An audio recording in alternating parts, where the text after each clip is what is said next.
देखिए बच्चे इधर, आज बेटा हम चैप्टर स्टार्ट करने जा रहे हैं आपका मीन, और ये आपकी बुक के अंदर जो चैप्टर है बेटा, ये आता है आपका, एक यूनिट होती है जिसका नाम है यहाँ पे सेंट्रल टेंडेंसी। अब बच्चे सबसे पहले हमें ये समझना है कि जो मीन होता है, ठीक है, मीन का मतलब क्या है। ठीक है सर, मीन का मतलब होता है मतलब ही, हमने तो यही पढ़ा है, ठीक है। वो मतलब ही अलग है इंग्लिश वाला। मीन का बेसिक सा सिंपल सा मतलब क्या होता है सर, यहाँ पे किसी भी चीज की अगर सर आप क्या निकालते हो, यहाँ पे एवरेज निकालते हो, तो वो क्या कहलाता है, उसका मीन कहलाता है। ठीक है, अब इस मीन को पढ़ने से पहले ना हमें सर कुछ चीजें समझनी है, जिसके अंदर सबसे पहली चीज आती है कि सर जो मीन निकालते हैं उसके लिए हमें सबसे पहले पता होना चाहिए कि एक्चुअल के अंदर टाइप्स ऑफ सीरीज कितने होते हैं, यानी सर हमारे पास कितने तरीके की सीरीज होती है। इसके अंदर बच्चे आपने पढ़ा होगा कि आपके पास 3 तरीके की सीरीज है, जिसके अंदर सबसे पहली आती है सर हमारी individual series. Individual series sir किसे कहते हैं, तो बच्चे इंडिविजुअल सीरीज वो होती है जिसके अंदर सिर्फ आपको एक फैक्टर गिवन होता है x, लाइक 10, 20, 30, 40, 50। तो इस तरीके की सीरीज को क्या बोलते हैं, हम इंडिविजुअल सीरीज बोलते हैं। दूसरी सीरीज आती है बच्चे हमारी यहाँ पे डिस्क्रीट सीरीज।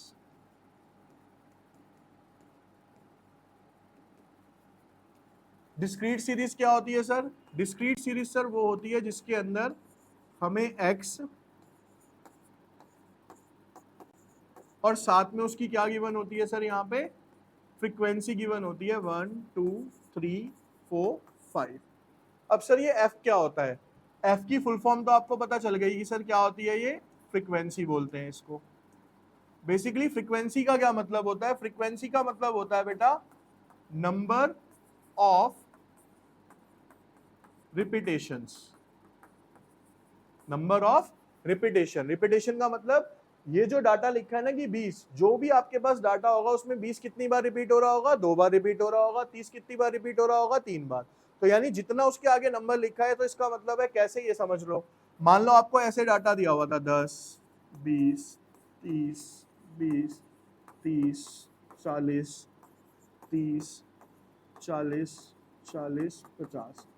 अब देखो बेटा, इस पूरे डाटा के अंदर 10 कितनी बार रिपीट हुआ सर, एक बार। सर 20 कितनी बार रिपीट हुआ, 2 बार। 30 कितनी बार रिपीट हुआ है सर, अभी यहाँ पे एक बार हुआ है ना, ये 3 बार हो गया, तो ये 3 बार हो गया।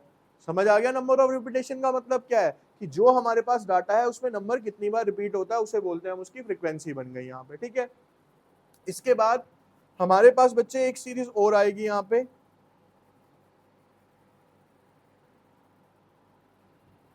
उसका नाम होता है यहाँ पे third one, frequency distribution series. Frequency distribution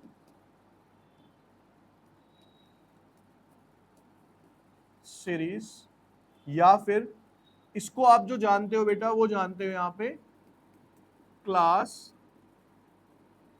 interval series के नाम से। क्लास इंटरवल सीरीज क्या होती है सर, जिसके अंदर आपको CI गिवन होता है, मतलब 0 to 10, 10 to 20, 20 to 30, 30 to 40, 40 to, और साथ में इसकी क्या गिवन होती है सर, यहाँ पे फ्रीक्वेंसी गिवन होती है। तो जहां पे भी क्लास इंटरवल गिवन होगा उस तरीके की सीरीज को क्या बोलते हैं हम, क्लास इंटरवल सीरीज, या फिर बोला जाता है उसे फ्रीक्वेंसी डिस्ट्रीब्यूशन सीरीज के नाम से जाना जाता है। तो तीनों सीरीज क्लियर हो गई, कौन कौन सी होती है, एक इंडिविजुअल होती है, एक डिस्क्रीट होती है, और सर तीसरी कौन सी होती है, हमारी फ्रीक्वेंसी डिस्ट्रीब्यूशन होती है। अब आज का जो अभी टॉपिक हम स्टार्ट करने वाले हैं बच्चे, उसके अंदर क्या करेंगे, आज हम पढ़ेंगे अभी सिर्फ और सिर्फ एक इंडिविजुअल सीरीज के बारे में।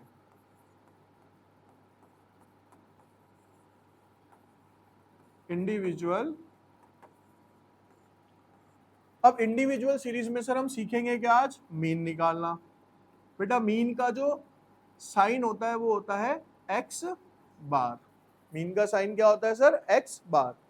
अब अगर इसको निकालने के मेथड्स क्या हैं, मीन को इंडिविजुअल सीरीज से निकालने के कितने मेथड्स हैं, तो बेटा पहला मेथड होता है आपका यहाँ पे, जिसे हम बोलते हैं डायरेक्ट या फिर उसको बोला जाता है यहाँ पे सिंपल मेथड। अब सर डायरेक्ट और सिंपल मेथड, सपोज करो बच्चे आपके पास x गिवन होगा 10, 20, 30, 40, 50। आपको बेटा सिंपल मेथड के अकॉर्डिंगली मीन निकालना है। तो यहाँ पे मीन का फॉर्मूला होगा सर सिग्मा x अपॉन में m। यहाँ पे बेटा ये जो सिग्मा है, सिग्मा डिनोट करता है सम को। सिग्मा का मतलब क्या होता है? सम करना। और n का मतलब होता है सर यहाँ पे नंबर ऑफ टर्म्स। देखो कैसे निकलेगा, ये x है आपके पास, ठीक है, इस x का आप सम कर दो बच्चे यहाँ पे, तो 0, ये आएगा आपका 150। तो ये जो वैल्यू निकल के आई, ये क्या आ गया आपके पास? सिग्मा x आ गया, ठीक है। n का मतलब होता है कितने नंबर ऑफ टर्म्स है, कितनी संख्याएं हैं बेटा, 1, 2, 3, 4, 5। तो नंबर ऑफ टर्म्स कितने हो गए सर हमारे यहाँ पे? 5 हो गए। तो जब अगर मैं यहाँ पे मीन फाइंड आउट करता हूँ तो सर सिग्मा x की वैल्यू कितनी आई? 150। n कितना है सर मेरे पास? 5। इसको यहाँ से कट करता हूँ तो 30 क्या आ गया सर हमारा यहाँ पे? आंसर आ जाएगा। क्लियर हो गया सबको ये सिंपल मेथड, ठीक है। इसके बाद दूसरे मेथड पे आएंगे इसके, ठीक है। दूसरा मेथड आता है बच्चे यहाँ पे आपका, जिसे हम जानते हैं यहाँ शॉर्टकट मेथड के नाम से। इसे क्या बोलते हैं हम? Shortcut method. ये एक्चुअल में नाम से शॉर्टकट होता है, लेकिन थोड़ा सा फॉर्मूला इसका बड़ा हो जाता है। किस तरीके से, ये देखिए पहले आप। अगर मेरे को इसमें मीन निकालना है तो मेरा फॉर्मूला होगा a plus sigma dx upon में m। a plus sigma dx upon में m। अब सर इसमें a क्या होता है? a का मतलब होता है बच्चे यहाँ पे एज्यूम्ड मीन। dx का क्या मतलब होता है सर? dx की जो फुल फॉर्म होती है बेटा वो होती है यहाँ पे डेविएशन। dx को क्या बोलते हैं हम? अब इसके आगे क्या लगा हुआ है सर? dx। तो इसको मैं बोलूंगा डेविएशन ऑफ x। और इसको निकालने का तरीका होगा x में से आप क्या माइनस कर दो? a माइनस कर दो। x में से क्या माइनस कर दो? a का मतलब क्या है सर? एज्यूम मीन, ठीक है। n आपको मैंने अभी बता ही दिया था। सपोज करो आपके पास यही सेम क्वेश्चन है, अब 10, 20, 30, 40, 50, ठीक है बच्चे। अब स्टेप बाय स्टेप देखना। सबसे पहले ना देखो तरीका बनाओ क्वेश्चंस को करने का। सबसे पहले मेरे को क्या चाहिए फॉर्मूले में? ए चाहिए सर। ए क्या है सर? आपने बोला यहाँ पे एज्यूम्ड मीन। तो एज्यूम का मतलब क्या होता है सर? लेट करना, अपनी तरफ से कुछ भी मान सकते हो। तो ये जो आपके पास 5 नंबर है ना बेटा, इसमें से जो आपका मन करे आप एक कोई भी सिंगल नंबर क्या मान सकते हो? यहाँ पे ए मान सकते हो, एज्यूम मीन मान सकते हो। लेकिन ज्यादातर जो टीचर बताएगा आपको वो कहेगा कि ज्यादातर कोशिश करो कि ये जो मिड वैल्यू होती है ना, बीच वाली संख्या, इसको ए मानो। इसका इंपैक्ट क्या पड़ेगा वो आगे फर्दर क्वेश्चंस में देखोगे आप, ठीक है। अब मैंने एक इसको मान लिया सर, यहाँ 30 को मान लिया, क्लियर। अगला क्या चाहिए सर मेरे को? यहाँ पे सिग्मा डीएक्स। तो उसके लिए क्या चाहिए सर? मेरे को डीएक्स निकालना पड़ेगा। तो सर डीएक्स का क्या फॉर्मूला है? एक्स माइनस ए। तो सर x कितना है मेरे पास? 10, और a कितना है सर? 30। तो ये कितना हो गया सर? माइनस का 20, ठीक है। फिर से x कितना है सर? यहाँ पे 20, इसमें से 30 माइनस करा, कितना बच गया सर? माइनस का 10। 30 माइनस 30 0, 40 माइनस 30 10, 50 माइनस 30 कितना हो गया सर? 20। यहाँ तक क्लियर सबको अच्छे से? अब मेरे को चाहिए क्या बेटा फॉर्मूले में? इसका सिग्मा चाहिए। सिग्मा का मतलब क्या बताया था? इसका सम कर दो आप। तो बेटा देखो, माइनस और माइनस प्लस होते हैं, तो ये क्या हो गया? माइनस का 30, ठीक है। ये प्लस और प्लस है, ये क्या हो गया सर? प्लस का 30। तो अगर मैं सिग्मा डीएक्स निकालता हूं तो -30 प्लस 30 इज इक्वल टू क्या आ जाएगा सर मेरे पास? 0 आ जाएगा ना, क्योंकि ये माइनस का 30 और ये प्लस का आपस में कैंसिल आउट हो गए। कितना बच गया मेरे पास? 0 बच गया। अब यहाँ पे इसकी वैल्यू फॉर्मूले में पुट करते हैं। देखो बेटा बहुत ध्यान से समझना इसको। सर क्या है फॉर्मूला? ए कितना लिया सर मैंने यहाँ पे? 30 प्लस, फिर क्या चाहिए सर मेरे को? सिग्मा डीएक्स, वो कितना आया सर? 0। एन कितना है सर मेरे पास? 5। अगर मैं इसको यहाँ से कट आउट करता हूँ तो ये तो कितना हो जाएगा सर? 0 ही हो जाएगा। 30 प्लस 0 कितना आ गया सर? 30 आ गया। अब एक चीज और समझ लो, अगर आपका बेटा क्वेश्चन सेम है, ठीक है, आप कोई सा भी फॉर्मूला लगा लो, एवरेज सेम ही आएगा, मीन सेम ही आएगा। अब एक डाउट और आता है बच्चे के दिमाग में कि सर अभी आपने हमें ये बोला था कि हम इसमें से कोई भी एक नंबर एज्यूम मीन कर सकते हैं, तो हमारा आंसर क्या आएगा सर? एकदम सेम आएगा। क्या एक्चुअल में सर ऐसा होगा? क्योंकि आपने तो 30 लिया था, तो आपने चीटिंग करी हमारे साथ, है ना? आपने 30 लिया और हमारा आंसर भी 30 आ गया। लेकिन सर अब ये करो कि प्रूफ करके दिखाओ कि कोई भी नंबर लेने से ऐसा हो सकता है। अब देखना बेटा यहाँ पे जरा ध्यान से,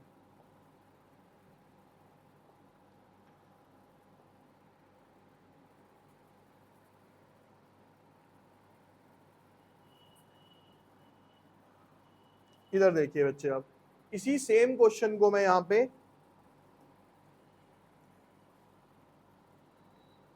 सेम क्वेश्चन को आपको सिर्फ क्लैरिफाई करने के लिए कि एक्चुअल में ऐसा ही होता है। 10, 20, 30, 40, 50 आपके पास सेम क्वेश्चन है बच्चे यहाँ पे, ठीक है। अब आप इसमें से कौन सा नंबर लेना चाहते हो? मीन बताओ, एज्यूम मीन कौन सा करना है? बता दो भाई। 40 कर लें? चलो 40 कर लो। अब मैंने बेटा 40 को क्या कर लिया यहाँ पे? एज्यूम मीन कर लिया, ठीक है। अब सर पहला स्टेप क्या था? मेरे को क्या चाहिए यहाँ पे? dx चाहिए। dx का फॉर्मूला क्या है सर? x माइनस ए, ठीक। 10 में से 40 माइनस करे, कितना हो गया सर यहाँ पे? माइनस का 30। 20 में से माइनस 40 करे, माइनस का 20। 30 में से 40 माइनस करे, माइनस का 10। 40 में से 40 माइनस करे, 0। 50 में से 40 माइनस करा सर, कितना आ गया यहाँ पे? 10 आ गया। यहाँ तक क्लियर बच्चे? अब फिर से वही माइनस माइनस को एक जगह जोड़ लो, 30, 20, 50, और ये कितना हो गया? माइनस का 60, और सर ये कितना है? प्लस का 10। तो मैं अगर यहाँ पे सिग्मा dx निकालता हूँ तो sir minus 60 plus 10 is equals to कितना आ जाएगा सर?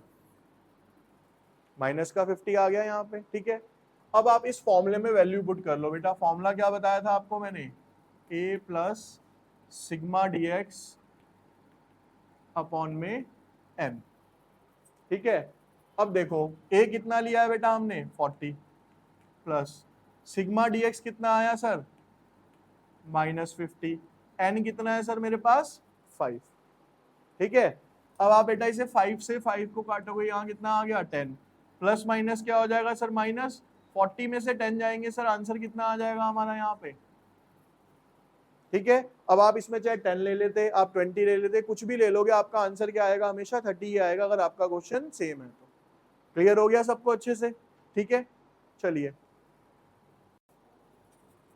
इंडिविजुअल सीरीज के अंदर ही तीसरा मेथड होता है बेटा, उसका नाम होता है यहाँ पे स्टेप डेविएशन मेथड, ठीक है। इसमें बेटा अगर हमें मीन निकालना है तो सेम ही फॉर्मूला रहता है, हल्का सा चेंज आता है, जैसे कि a plus sigma dx dash upon में n मल्टीप्लाई बाय c। यहाँ c की जगह आप a ले लो, b ले लो, c ले लो, अल्फा बेटा एक कांस्टेंट टर्म होता है, कुछ भी आप ले सकते हो, ठीक है।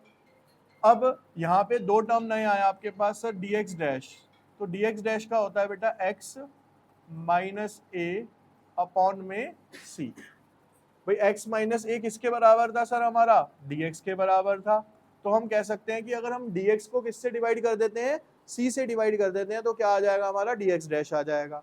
सर c क्या होता है यहाँ पे? c का मतलब होता है बेटा कोई भी कॉमन वैल्यू, या हम इसको बोलते हैं कॉमन फैक्टर।